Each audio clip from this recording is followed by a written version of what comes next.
প্রশাসন থেকে বলা হচ্ছে এই ধরনের দুর্ঘটনা আপনারা মাইনে নেন। ইতিহাসের বর্বরচিত ঘটনা আইএমএ জালিয়াতকে হার মানিয়েছে। বাংলাদেশে পুনর্বাসনের ব্যবস্থা করছে একটি দল। আমরা সাবধান করছি, এই ঢাকা বিশ্ববিদ্যালয়ে এক দলের সন্ত্রাসীরা আমাদের বোনদের উপর তারা হামলা করেছে। একই সাথে আমরা দেখতে পেয়েছি রামপুরার মধ্যে 5 বছরের এক কিশোরের উপর, এক শিশুর উপরে হামলা করে তাকে হত্যা করা হয়েছে। যখন মামলা করতে গিয়েছে পরিবার, তখন প্রশাসন থেকে বলা হচ্ছে এই ধরনের দুর্ঘটনা আপনারা মাইনে নেন। আরে ভাই, এই ধরনের দুর্ঘটনা মাইনে নেওয়ার জন্য কি জুলাই বিপ্লব হয়েছে?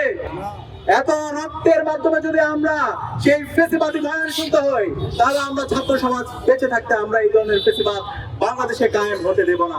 নরসিংদীর মধ্যে ইতিহাসের বর্বরচিত ঘটনা আইএমএ জালিয়াতকে হার মানিয়েছে।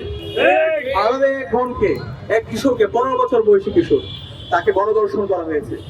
গণধর্ষণ করার পরে যখন সে বিচারের দাবিতে এলাকার বিএনপি নেতার কাছে গেল, পরবর্তীতে তাকে বিভিন্ন ধরনের হুমকি দেওয়া হলো এবং এরপরে ওই পরিবারের সামনে থেকে, তার বাবার সামনে থেকে তুলে নিয়ে গিয়ে তাকে হত্যা করা হয়েছে। আমরা এখন পর্যন্ত এই ঘটনার সাথে যারা জড়িত এবং যারা ইন্ধন জুগিয়েছে তাদেরকে দৃষ্টান্তমূলক বিচার আওতায় আনতে দেখিনি।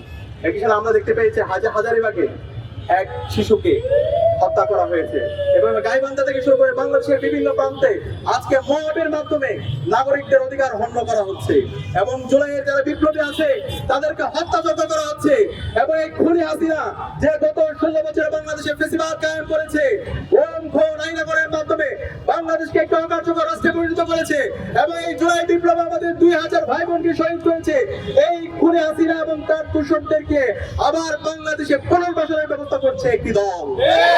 আমরা সাবধান করছি, এই খুনি হাসিনা এবং তার দূষণদের বিরুদ্ধে বর্তমান সরকারকে জিরো টলারেন্স নীতি ঘোষণা করতে হবে।